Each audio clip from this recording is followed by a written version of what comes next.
سعر المتر في المطابخ الالمونتال العموله النهارده عندنا 3500 جنيه، ولحد بدايه السنه ان شاء الله هنكون شغالين بالسعر ده. ولكن في حاجات اهم بكتير جدا جدا من سعر المتر لازم تسال عنها وتعرفها قبل ما تتعاقد مع اي شركه هتنفذ لك مطبخك. اهم حاجه المواصفات اللي هيتنفذ منها المطبخ، وان شاء الله هنقولها في الفيديو ده. وكمان تعرف سعر المتر شامل ايه وغير شامل ايه، لان خد بالك في حاجات تانية كتير في شركات بتحاسب عليها زي الطلوع والتركيب والمعاينه والتصميمات. الحاجات دي عندنا بتبقى مجانا مفيش عليها حساب ان شاء الله.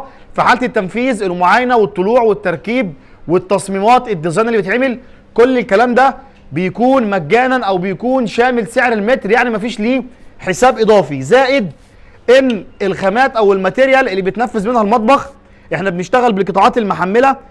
وزن العود بيكون 2 كيلو 300 جرام، ما بنتكلمش عن الخفيفه. اللحميه هنا بتكون 2 مللي، طبعا ده بيكون تقريبا ضعف تكلفه الالمونيا الخفيفه.